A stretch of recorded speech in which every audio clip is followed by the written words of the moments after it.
Dans un petit village, blotti entre des montagnes luxuriantes et des rivières étincelantes, vivait un homme du nom de Johari.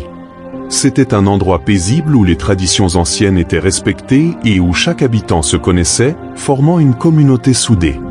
Pourtant, derrière cette tranquillité apparente, un secret lourd pesait sur le village. Un secret que les habitants avaient toujours ignoré, bien qu'il imprégnât chaque aspect de leur vie quotidienne. Ce secret, c'était Johari, le vendeur de saucissons. Johari était un homme charismatique, connu et respecté de tous. Il avait un talent inégalé pour la fabrication de saucissons, et ses produits étaient célèbres dans toute la région. Les saucissons de Johari étaient si délicieux que les villageois venaient de tous les horizons pour y goûter. Son étal au marché était toujours bondé, l'odeur alléchante de ses produits attirant aussi bien les jeunes que les adultes. Sa réputation croissait de jour en jour, et rien ne semblait pouvoir ternir l'image de ce vendeur apprécié. Cependant, derrière ce succès éclatant se cachait une sombre réalité. Johari avait un secret qu'il partageait avec un homme mystérieux et redouté, Tamba, un sorcier du village. Tamba était un guérisseur traditionnel, respecté mais craint pour ses pouvoirs mystiques. Les rumeurs disaient qu'il pouvait contrôler les esprits et invoquer des forces surnaturelles. Tandis que les villageois le respectaient, une peur silencieuse flottait autour de lui. Johari, quant à lui, avait fait appel à Tamba pour un pacte sinistre. Rendre ses saucissons encore plus irrésistibles à tout prix. Le pacte entre Johari et Tamba était simple, mais terrifiant. Pour rendre ses saucissons plus délicieux et séduisants, Johari enlevait des jeunes villageois, aussi bien des garçons que des filles.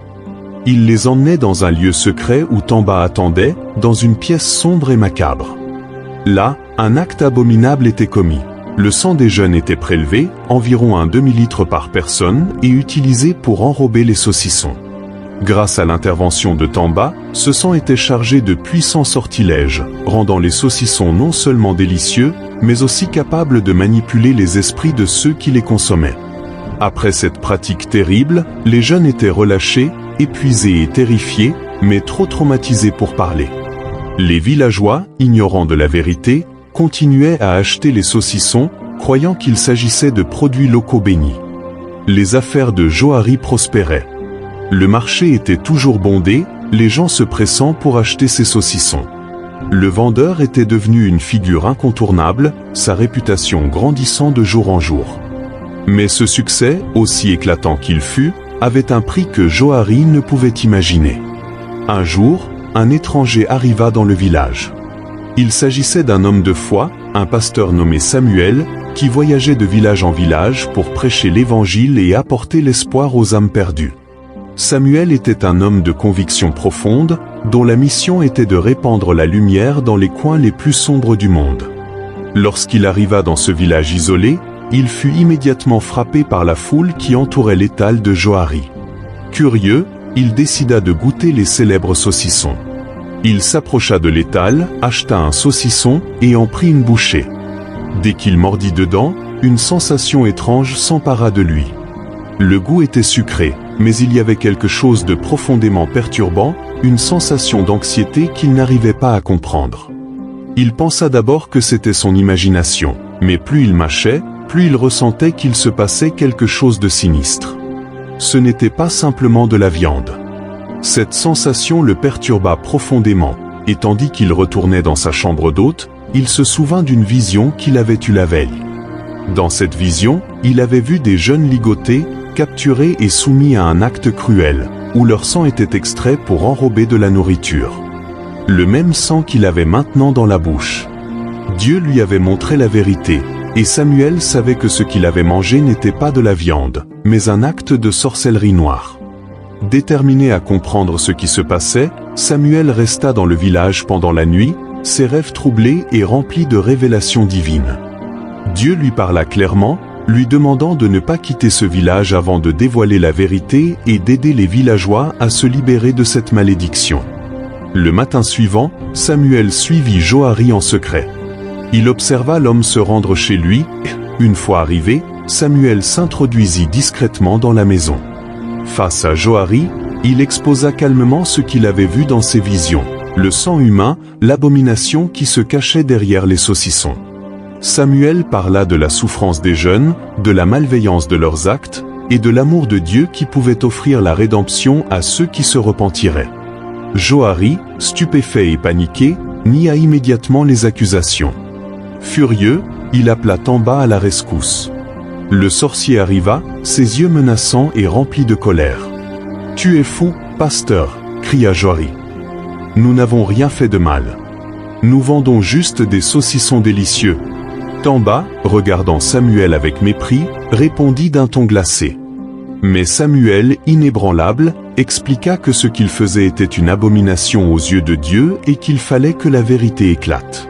Ce n'est pas juste vous qui souffrez, mais tout le village est en train d'être empoisonné par votre malfaisance. Vous avez encore la chance de vous repentir. Dieu vous offre la rédemption. Les jours passèrent, et Samuel ne cessa de prêcher, parlant de l'amour de Dieu et de la possibilité de changer. Il donna à Joari et Tamba le temps de réfléchir et de considérer leur avenir. Finalement, après une semaine de prière et de méditation, un miracle se produisit. Joari et Tamba commencèrent à comprendre la profondeur de leurs péchés. Un dimanche matin, ils se rendirent à l'église, où devant toute la communauté, ils confessèrent leurs actes. Ils avouèrent la vérité, révélant leur commerce macabre et la souffrance qu'ils avaient infligée aux villageois. Dans un acte de repentance sincère, ils demandèrent pardon. Le village, bien que choqué, les accueillit dans la lumière de la rédemption.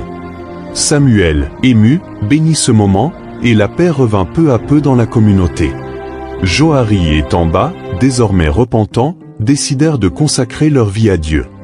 Ensemble, ils aidèrent à réparer les torts qu'ils avaient causés, en soutenant les jeunes qu'ils avaient autrefois manipulés, et en œuvrant pour la reconstruction de la communauté. Le marché, autrefois synonyme de peur, devint un symbole de rédemption.